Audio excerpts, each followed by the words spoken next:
Hi everyone, welcome back to my channel Talk to Tashina. Hope you all have been doing good.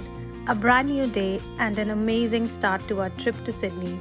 This is literally the first day since we arrived and we have already started trying some morning coffee from this cute little coffee truck. So here is one thing you need to know about Australia. This is what I have been told. Aussies are coffee aficionados. They don't have Tim Hortons chain like us. In fact, I have been told there are only handful of Starbucks here in Sydney. Coffees are freshly made and most of them are local businesses and people are extremely passionate about their coffees here. So, the first thing I decided to do was to try some coffee they talk about so much.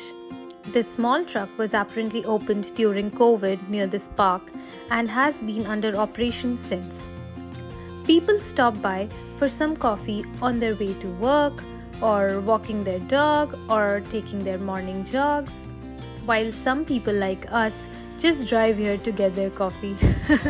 It is actually just a quick walk away from my brother's place. But we decided to drive as we had to bring home some coffee for the rest of the family. My next challenge was to figure out how to get a double-double or a simple Americano without sugar maybe. They don't have this concept here. The closest to it was the long black, which essentially means black coffee, and then I got some milk added to it. Thank God they didn't give me weird looks. They were actually pretty friendly and they helped me figure out what I exactly wanted. Here in Australia, the typical options available for coffee are flat white, it has higher proportion of espresso than milk unlike cappuccino, piccolo latte, which is single shot of coffee with warm silky milk, mocha, which is like a chocolate flavored variant of cafe latte, and so much more.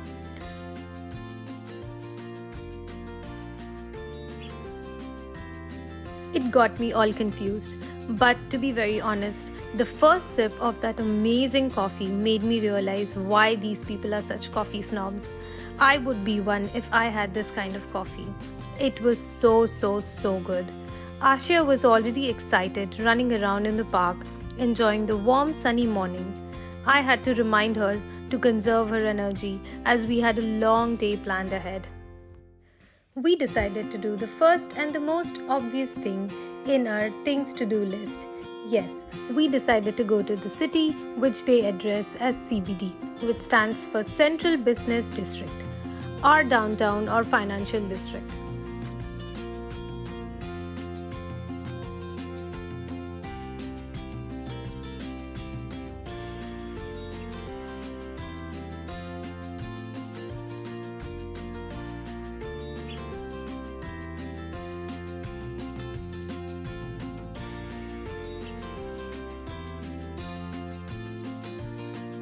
I was super excited to see the city view, Opera House, and the Harbour Bridge. I have grown up seeing these two tourist attractions as my extended family lives here for the longest time, and we have been getting a lot of souvenirs since childhood. My relatives keep on asking me, what am I doing in Canada while the rest of the family is here? They suggest we come here and settle with them. I told them, come to Canada, we love it there. Moreover, this gives us a reason to travel to new places, right? We have built our own small world in Canada and we call it home. One of the most important things you need to know about Sydney is that it is not plain. It's pretty hilly. The roads go up and down a lot, so make sure you wear your comfortable shoes if you have planned to come here. They drive on the right side, similar to India, but with proper traffic rules. That's it. It was absolutely a gorgeous day outside. I was a bit skeptical about the heat because the day before when we arrived, it was extremely hot and humid. But the weather didn't disappoint us. It's just the perfect sunny day and breezy day to enjoy a warm summer day in the city.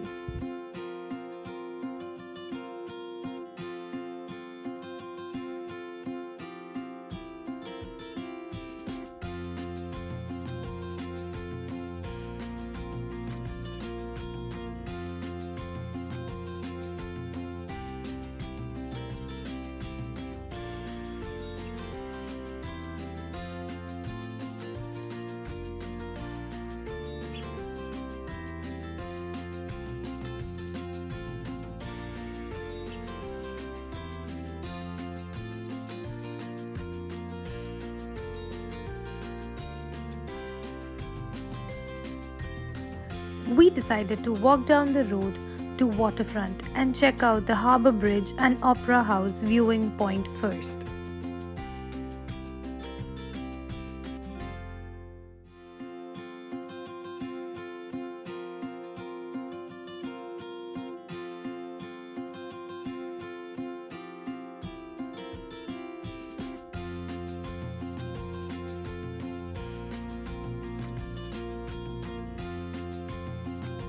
When we reached the harbour, we saw a huge cruise ship docked called the Queen Anne. I have seen plenty of cruise ships on screen, but never in real life, that too so close. I was so mesmerized. What a beauty! Since it was a hot summer day, guess who wanted an ice cream? We stopped at this little ice cream truck. They call their ice creams as edible souvenirs. The ice creams were available in different shapes and flavors. Of course, it's a tourist spot, so pretty expensive as well. This nice lady wanted to give Ashia a memorable experience of her visit to the Sydney Harbour Bridge. So she called her inside and made her sit on the slab. She made Ashia select the ice cream and made her sell it to herself. Funny concept, but Ashia really enjoyed it. She decided to get the koala ice cream for herself, obviously.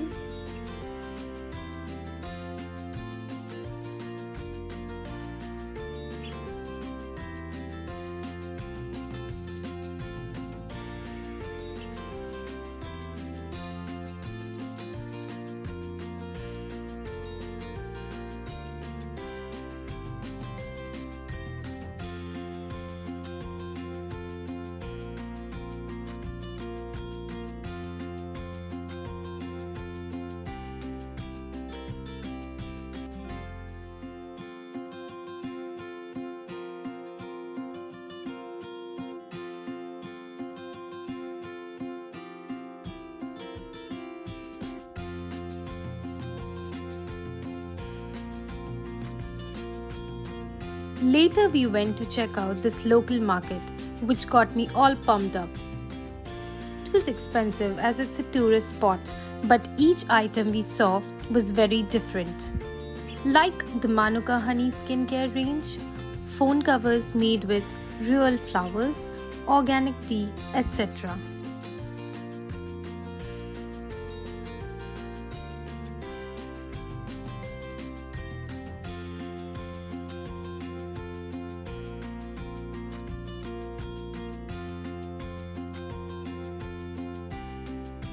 After all that walk, we were super hungry.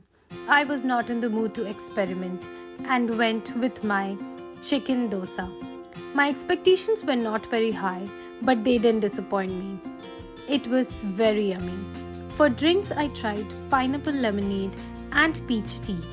I could have had more to quench my thirst at that point of time. My little Kiasha cooperated a lot. The street had a whole different vibe.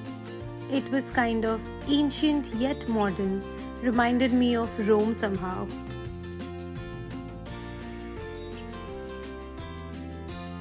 Now we had gained some energy to walk again all the way to the opera house. So we walked and walked and walked.